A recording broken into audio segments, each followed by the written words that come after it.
হ্যাঁ, তুমি টেনশন করো না, আমি তোমার স্বামীর ভালোভাবে খেয়াল রাখবো। বৌদি আছে দেখে আমি কোনো টেনশন করব না। সন্ধ্যা পর্যন্ত এই রুমে কি আসবে? ঠিক বলেছ। আসলে কি জানো, তোমার বউ বেড়াতে যে খুব ভালো হয়েছে। তুমি কি আমার কাছ থেকে পালিয়ে বাঁচতে পারবে? জানো রকি, তুমি না থাকলে না আমি নারীত্বের স্বাদ কখনো বুঝতেই পারতাম না।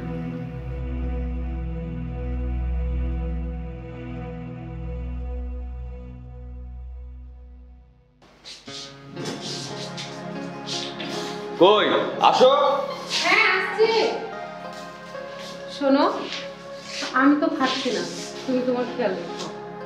আরে তুমি কোনো চিন্তা করো না, বৌদি আছে না।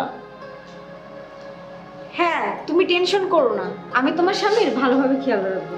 বৌদি আছে দেখে আমি কোনো টেনশন করব না। ঠিক আছে বৌদি, আমি তাহলে আসি, দেখে শুনে থেকো। আচ্ছা ঠিক আছে। চলো যাই।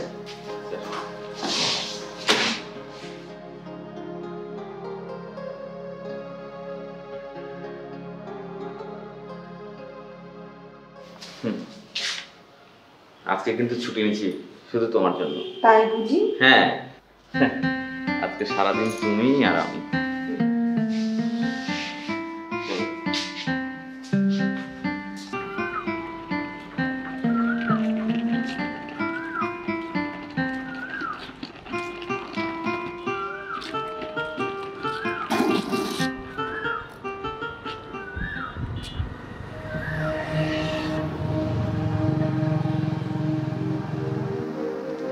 সন্ধ্যা পর্যন্ত এই রুমে কেউ আসবে না। ঠিক বলেছ। আসলে কি জানো, তোমার বউ বেড়াতে যে খুব ভালো হয়েছে। আর তারপরে তুমি অফিস ছুটি নিয়েছো, আরো ভালো হয়েছে। অনেকদিন পর তোমাকে আমি একা পেয়েছি। আচ্ছা, মিতালি কি জানে তোমার আমার বিষয়টা? আরে দূর, ও জানলে কি তোমাকে আর আমাকে একা রেখে দিত?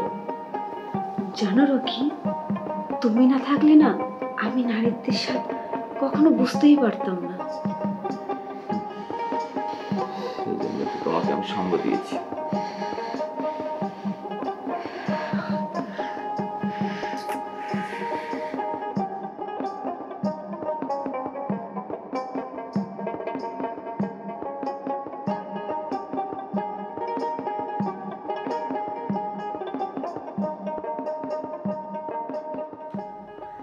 রকি, রকি, তুমি ওই দিকটা যাও। কোথায় গেল সব? দেখছি, যাও যাও যাও যাও, তাড়াতাড়ি যাও।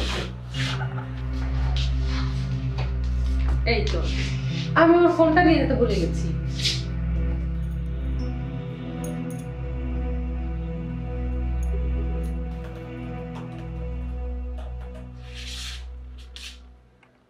তোমার গালে এটা কিসের দাগ? কই টি শার্টেও তো দাগ দিচ্ছি। রকি, তোমার লাল টি শার্টটা পাচ্ছি না। ও আচ্ছা, তুমি এসেছো, খুব ভালো হয়েছে। ঠিক আছে, আমি এনে দিচ্ছি। এই নাও শার্ট। আর তুমি শার্ট দিয়ে কি করবে? তুমি তো টি শার্ট পরেই আছো। আর এই টি শার্টটা অনেক ময়লা, দেখছো না? ওই সেজন্য তো পাঠিয়েছি বৌদিকে লাল শার্টটা আনতে। তুমি সবকিছু বৌদিকে হুকুম করো কেন? তুমি তো নিজেও করতে পারো। সবসময় বৌদিকে হুকুম করলে চলে না। আর আমি ফোনটা নিয়ে যেতে ভুলে গেছি, ওটা নিতেই আসলাম। ফোনটা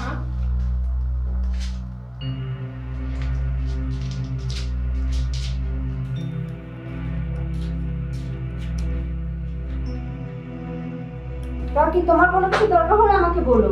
আচ্ছা বৌদি, বলবো। আচ্ছা, আমি আসি তাহলে। এক সেকেন্ড দাঁড়া বৌদি। এই দেখো, তুমি ভিডিও অন করে রেখেছিলে, এটা কিন্তু ঠিক করনি। হ্যাঁ করেছি। আমি প্রথম থেকে তোমাদের দুজনকে সন্দেহ করেছি, তার জন্য এই ভিডিওটা করেছি।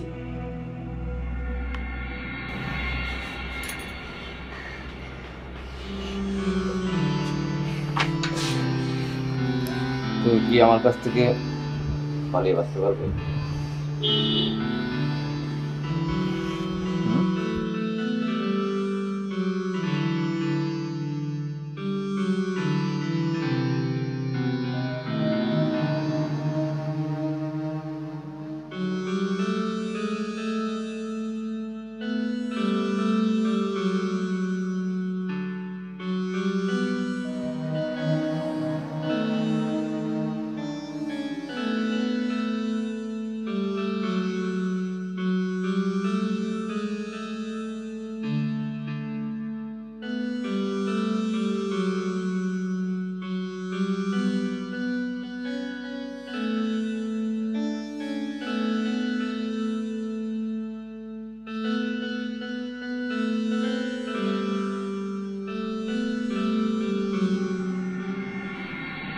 বৌদি, তুমি আমার জন্য কোনো চিন্তা করো না, কিন্তু তুমি তো তোমার পেটের বাচ্চার জন্য চিন্তা করবে। কিছু লজ্জা শরম বলে কিছুই নেই? হ্যাঁ আমি করেছি, আমি লোভে পড়ে এটা করেছি। আর তুমি তো জানো আমার 5টা বছর হয়েছে বিয়ে হওয়া, কিন্তু আজ পর্যন্ত আমি একটা সন্তানের মুখ দেখতে পাইনি। ডাক্তারের কাছে গিয়েছি, ডাক্তার বলেছে বরুণের সমস্যা, কিন্তু বরুণের এত ইগো কি যে বরুণ এটা মানতেই চায় না। আমি কি করব বলো, একটা সন্তানের লোভে পড়েতে কাজটা করেছি। দেখো রকির কোনো দোষ নাই, যা দোষ আমার। তুমি পারলে আমাকে ক্ষমা করে দাও। যা দোষ করেছি আমি করেছি, ভুল আমি করেছি, একটা সন্তানের জন্য তো করেছি। তার মানে এই বাচ্চা ওর? বৌদিকে যখন প্রেগনেন্ট করতে পেরেছো, তাহলে আমাকে বিয়ে করেছো কেন? থাকো তুমি তোমার সংসার নিয়ে। প্লিজ প্লিজ মিতালি যেও না, প্লিজ মিতালি, মিতালি যেও না প্লিজ।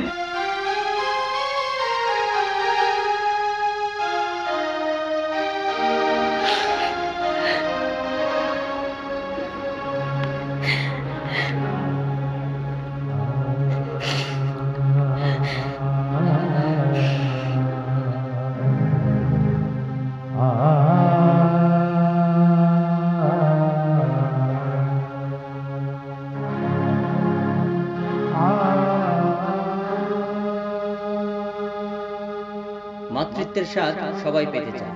দাম্পত্য জীবনের কিছুদিন সন্তান না হলে প্রতিবেশীর কটাক্ষের শিকার হতে হয় অনেক মা ও বাবাকে। আর তা থেকে বাঁচতে হয়তো অনেক সময় অনেক মা বিপদগামী হয়ে ওঠে। ভালো থাকুক পৃথিবীর সকল মা।